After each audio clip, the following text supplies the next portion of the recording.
like my situation was a tad bit different, and I say that because I kind of sold myself short. Because like when I first met these guys, first and foremost, like I'm an artist. I'm a visual artist. I paint. I draw. I went to a school of performing arts. You know what I'm saying? Like I come from a I'm not going to say a great family, but a good family. Like, you know what I mean? My grandfather was a doctor in the military. My father is like one of the highest decorated Marines in Marine Corps history. Yeah. Fuck my mom's a teacher. My uncle is one of the top 10 architects in the United States. He's a professor at Berkeley. So when they met me, I was like drawing and doing poetry and all that type of stuff. And I just stopped doing a lot of stuff because I felt like I was being shunned for being artistic. For being artistic and being an intellectual and stuff like that. So I kind of like put that to the side and was running with trying to be what they were because they wanted me to be that. You know what I'm saying? So it's like I sold myself short that way, and I know it could have been something else. Continue. You know what I'm saying? I hear two separate. And I wasn't one of those kids that was out here running around getting in crazy stuff. No. And you don't have to be. But when Sheik Luch says we won't be able to control him, all I'm saying is that can be taken different ways.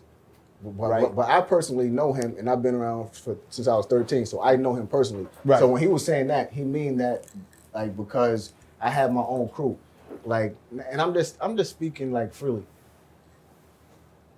They don't like people around. Like even if you have your own crew, if you're an individual and you're around, they kind of dislike you bringing somebody around that you don't know, even if it's your own crew. Like it's a control thing. You know what I'm saying? So they control their space. I can't be mad at that because 9 times out of 10 you bring somebody around, I don't know them, I'm going to watch them. Who knows? Be like, I'm just using that as an example. That and keep in mind when they met you, it was just you, and now you blowing up. You got a bunch of niggas. But man, where that 16,000 went for? Oh, that's a whole different. That would hurt me. That's not me speaking on none of that. This is your story. Me putting myself in that position. A nigga say, I hope the money that we gave helps you. Yeah. What money? Right. Now, mind you, my mom's crib just got burnt down. All my shit was in it. My siblings with special needs. Right. You gave what? And it never came to me? Right. That right there. Yeah, no, that's different. That's different. And bruh, dragging a chain? I don't want to gloss over that chain hey, issue, I'm hitting somebody with that shit. You know what I mean? Let's not gloss over the chain issue, though. Because I want to put it out there, and I've did it multiple times already. I said it various times. That wasn't the correct thing to do. Like, you know what I'm saying? I definitely could have went about things in a whole totally different way. You know what I'm saying? But at the time, I was dealing with a collection of different like feelings, different emotions. I felt betrayed.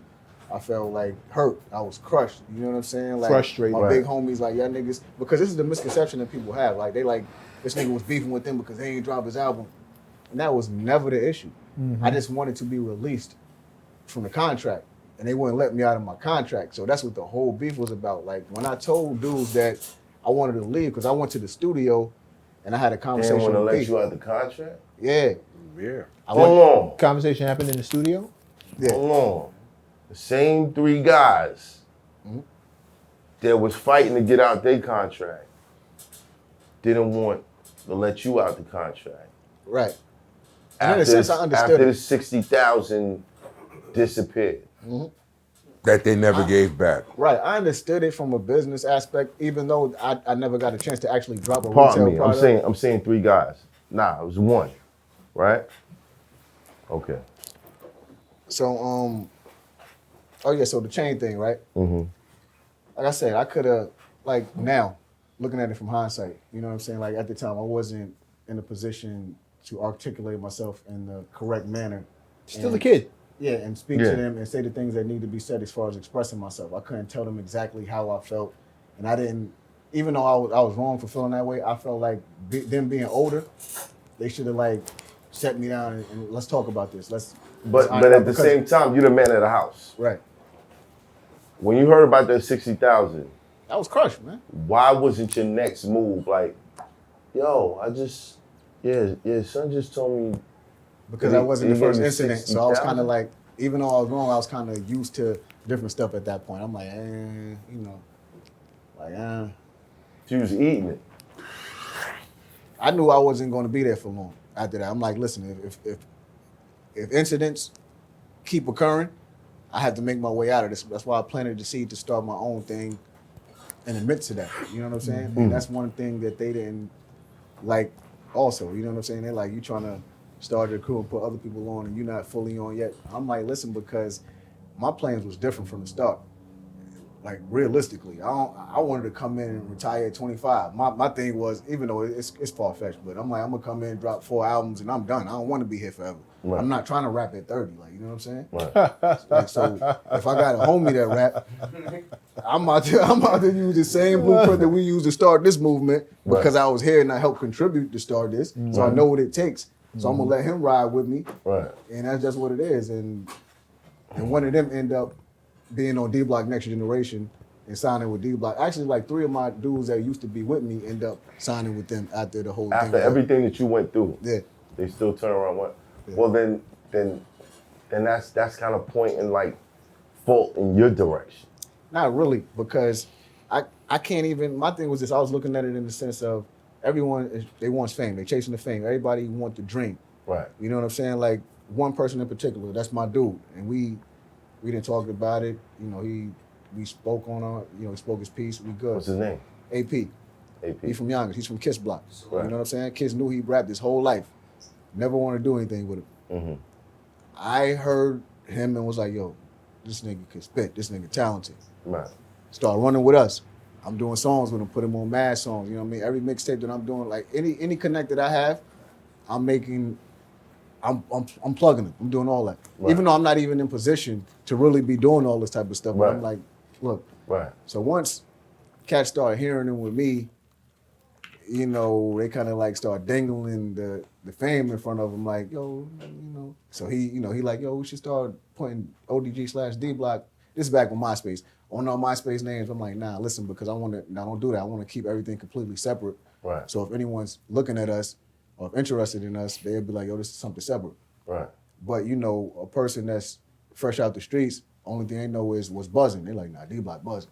Yeah. And I knew at one point, I'm like, listen, I don't have the capital to support these people that's running with me, so I'm only going to be able to really speak to them and have them running with me for so long. Right. You know what I'm saying? Like, I have strength, but this shit is limited. Right. You know what I'm saying? Because I'm not in a position to really support them. Niggas stomach start growling and they're like, so, yo. So I'm like, my time is clicking. Like, I'm Right. like, you know what I mean? So they put him on a song, put him on another song. Next thing you know, shit went down. He ran with them. Another dude that started the ODG movement, which is my company, he stayed with them as a producer because his uncle is Styles' best friend.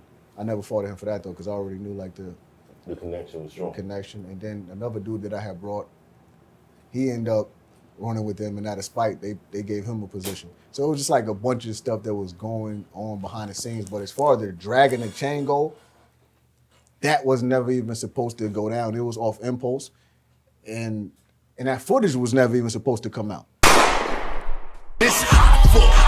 Trapper turn smack rapper. Only smack rapper that you know is smack rappers. Got bars I can hang with the backpackers. Trap star, I don't hang with the backpackers. I'm in the hood with the work, you heard. Making fiends leave earth, you heard. Got your baby mama thirst, you heard. Feel the flow, nigga, throw it in reverse. This the wave you need to surf, you heard.